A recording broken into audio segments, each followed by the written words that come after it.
Hello students. आज English grammar रो types of sentence रो PS1 टा मु डिस्कशन करछि। आ ये PS1 टा पूरा अछि सेंटेंस आइडेंटिफिकेशन ऊपर लिखा है जी आइडेंटिफाई द फॉलोइंग सेंटेंस। तो मु केते गुडे सेंटेंस नेइछि तो याकू बेस करिके आमे चिन्हिबा जे एगुडा को कोउ प्रकार सेंटेंस। फास्ट देखिबा फास्ट सेंटेंस कोन ना since the quarrel has risen dramatically।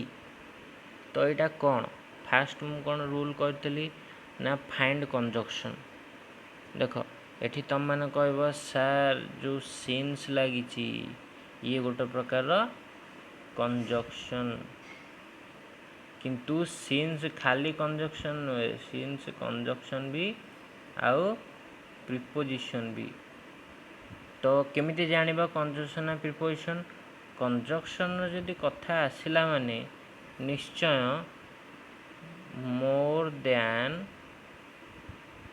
One clause थिबो, मोर देन वन क्लजेस। तो ये आम जदि आम फाइंड आउट करदे गोटे अधिका क्लज अच्छी कि नहीं। तो क्लज केमती जानिबा clause has its own subject plus verb हैला।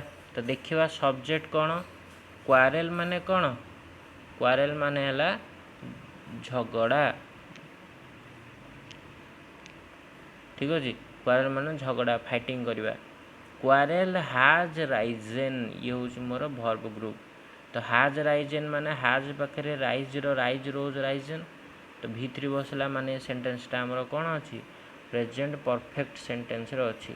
तो ये वर्ब ग्रुप गोटे सब्जेक्ट गोटे मत आउ कि क्लज देखा जाऊनी। तो ये मोर गोटे क्लज अच्छी।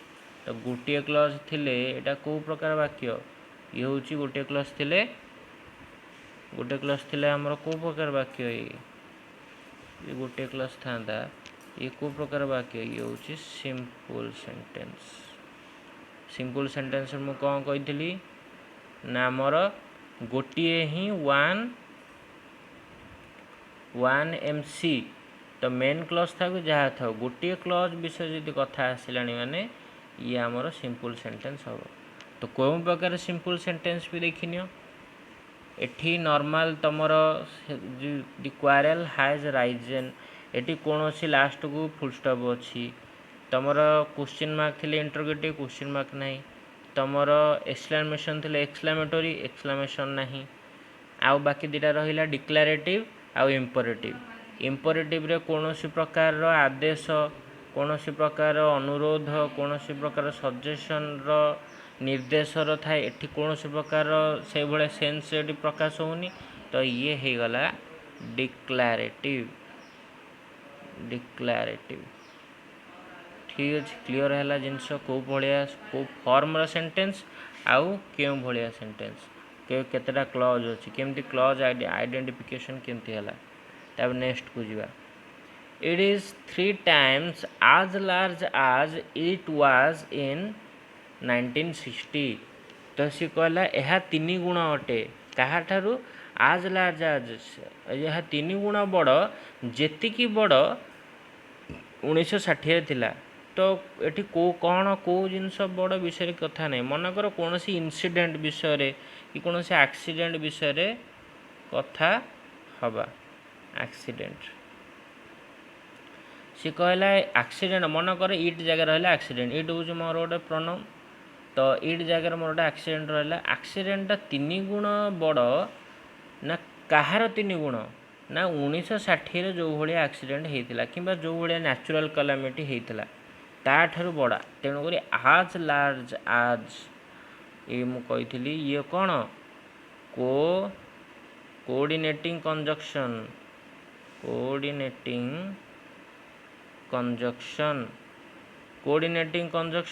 गोटे कॉन्सेप्ट कही कोरिलेटिंग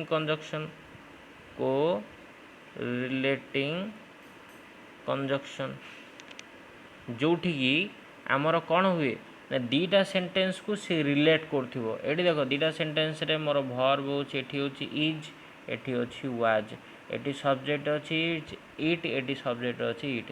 तो दीटा सब्जेक्ट वर्ब एटा भी गोटे क्लज एटा भी गोटे क्लज आकु सिंपली ये रिलेट करछि हैला आगु सिंपली ये रिलेट करछि तेणुकर ये होछि कोरिलेटिंग कंजक्शन।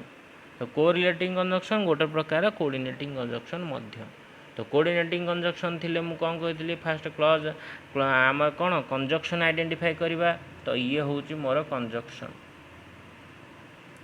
कोन प्रकार conjunction as large as well as big as wise as। तो यही भाया सब जी सब फ्रेजेस थाए ये जो ये भाया जो कंजक्शन को आम को रिलेटिंग कंजक्शन कहवा। तो कोरिलेटिंग कंजक्शन गोटे प्रकार कोऑर्डिनेटिंग कंजक्शन तेणुक कोऑर्डिनेटिंग कंजक्शन आसला माने ये है आम को प्रकार सेंटेंस कंपाउंड सेंटेंस। ठीक अच्छे आशा कर बुझे आगू जावा। The house the only one in the entire valley sat on the crest of a low hill। तो सी कहला the only one in the entire valley कमा दी दीपट साइड ये गोटे कमा दी ये गोटे कमा दी सी कहला दी हाउस यदि मेन सेंटेंस देखी दी house sat on A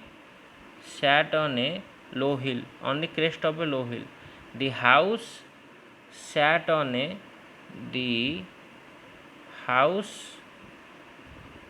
sat on a crest of a low hill। तो ये कौन मोर सैट है मोर वर्ब दी हाउस है मोर नाउन तो ये है गोटे क्लज। अच्छा ये गोटे क्लज आइडेंटिफाई है आ गोटे देखा समटाइम्स मुझे कंजक्शन नथिले मध्य सेंटेंस सिंपल हेनी ये ना जो कंजक्शन ना माने सेंटेंसटा सिंपल केतरा केस कंजक्शन न थाई भी माने कॉम्प्लेक्स सेंटेंस थाए। ठीक है तो एठी हमें देखा कौन होची ना ओनली वन एति गोटे गला only one in the entire valley. देख only one in the entire valley रे कौन से प्रकार वर्ब रो डिस्कशन है नहीं जस्ट ये होची गोटे फ्रेज मु कौन कहली कलेक्शन ऑफ वर्ड्स जोटा कि सेंटेंस रो मीनिंग प्रकाश कर खाली साहाय्य करा जाए ता निजर किसी मीनिंग न थाए। Only one in the entire valley यार कौन से प्रकार सब्जेक्ट नहीं कि वर्ब मध्य नहीं ता माने ये गोटे क्लज नुह। तो जदि ये गोटे क्लज नुह खाली गोटे फ्रेज रूप रे ये कौन ये होची गोटे फ्रेज ये गोटे फ्रेज रूप रे व्यवहार कराई। तो जदि खाली गोटे फ्रेज आमर मेन सेंटेंस है the house sat on the crest of a low hill ताहले ये हूँ मोर गोटे क्लज विषय डिस्कसन है आम कौन कहती वन क्लज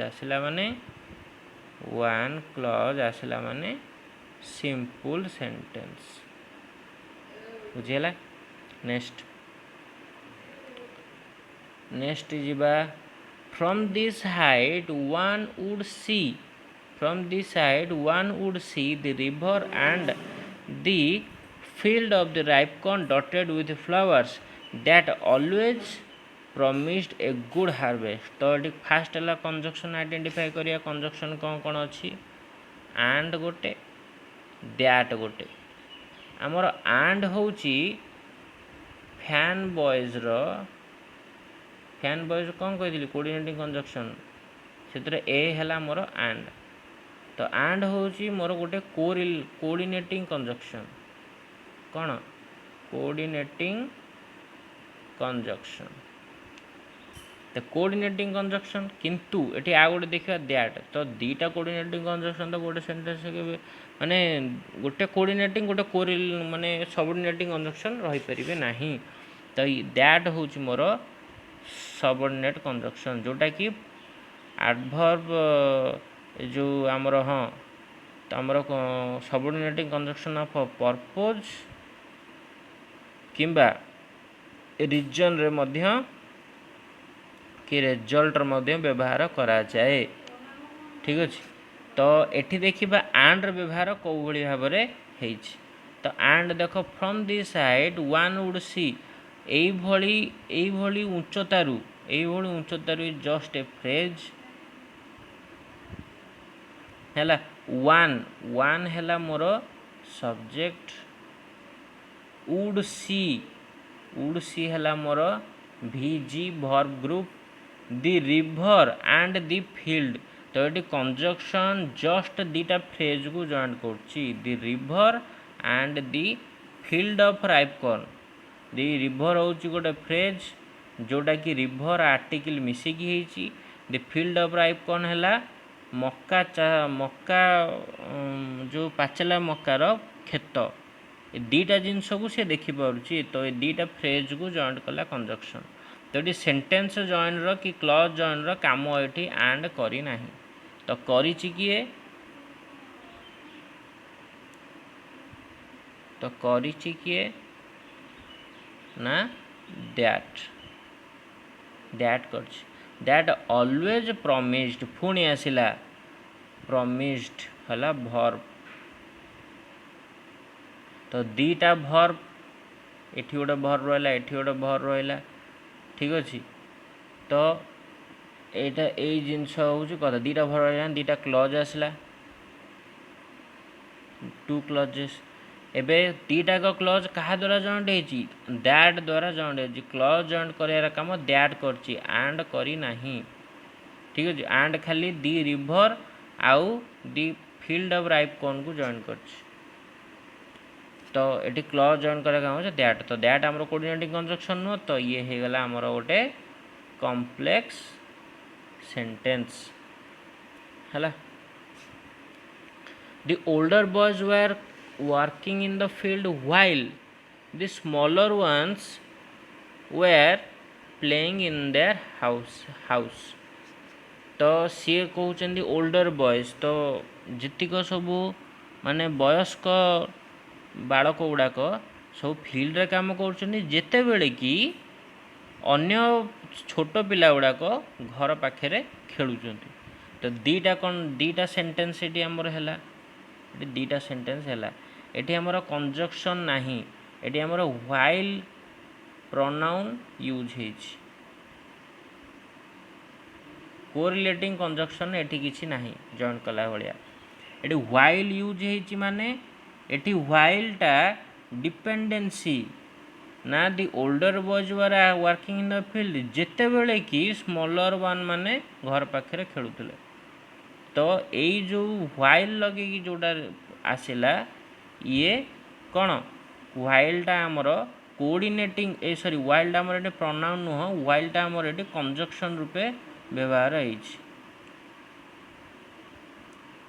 ठीक अछि। Conjunction of purpose reason result ए भले भाव में व्हाइल आमर यूज हुए। तो ये कंजक्शन रूपे सबऑर्डिनेटिंग कंजक्शन रूपे यूज होइछि जेते बेले कि तो टाइम को ही दर्शाए व्हेन व्हाइल व्हेन्स एगुड़ा सब। तो जेते बेले कि तो ये कंजक्शन ऊपर यूज होइछि। तो ये आमर कोऑर्डिनेटिंग कंजक्शन नुह तेणुक यह हूँ आमर गोटे complex sentence. The big drops are 10 cent pieces and the little ones are 5s। तो ये देख लिटिल ones हूँ गोटे सब्जेक्ट आर है गोटे वर्ब बिग ड्रॉप्स है सब्जेक्ट आर है वर्ब। तो दीटा वर्ब विषय कथा दीटा वर्ब दीटा सब्जेक्ट मैंने टू क्लचेस क्या द्वारा जॉइंट होती एंड द्वारा जॉइंट होती। तो एंड मोर हूँ गोटे कोऑर्डिनेटिंग कंजक्शन माने ये हूँ मोर गोटे कंपाउंड सेंटेंस है बुझीगला आ कुछ भाबार नहीं। For an hour the hail rained on the trees सी कहला हेल माने कौन कुआ पथर जो हेल्ड ऑन दी हाउस घर उपरे वर्षा हैला ये हूँ मोर वर्ब। तो फॉर एन आवर गोटे घंटा पाई ये जस्ट गोटे टाइम सेंस फ्रेज है। खाली टाइम सेन्स फ्रेज यूज होती नने गोटे क्लज विषय कथा है। तो ये हूँ मोर गोटे simple sentence. When the storm had passed, he stood in the field। तो when टाइम को दर्शेला यहाँ हूँ मोर सबऑर्डिनेटिंग कंजक्शन ऑफ टाइम। मुझे किसी समय आगे कहली व्हाइल, व्हेन, व्हेन्स, टिल, अनटिल एड़ा सब सबऑर्डिनेटिंग कंजक्शन ऑफ टाइम को ही दर्शाए। तो सबऑर्डिनेट क्लॉज आसला माने आखि बंद करी एटा होची complex sentence. Lenko was an ox of a man working like an animal in the field, but still he knew how to write। तो Lenko was an ox of a man। Lenko गोटे मनीषर बड़द भाया, working like an animal गोटे जंतु भाया field रे काम करे, but still किंतु तथापि ये बट लगिगला फैन बॉयज है बी फॉर बट। तो ये है मोर compound sentence. If you do not help me my family and I will go hungry this year. तुम कह सर ये कंजक्शन एंड यूज होती, तेणुक ये मोर कोऑर्डिनेटिंग कंजक्शन। तो ये मोर कंपाउंड सेंटेंस है। रॉन्ग कंपाउंड सेंटेंस देख एंड कौन यूज होती ना माई फैमिली आउ आई ए दी जन को जॉइंट करने मो परिवार आउ मु दीटा सब्जेक्ट को ये जॉइंट कर दीटा सब्जेक्ट को ये जॉइंट कर कंजक्शन ये क्लॉज जॉइंट रे काम करूना। तेणुक ये आमर compound sentence related coordinating conjunction हम ना। हूँ कौन इफ लगिगला मुझी इफ, टिल, अनटिल है, वेदर एड़ा सब कौन सबऑर्डिनेटिंग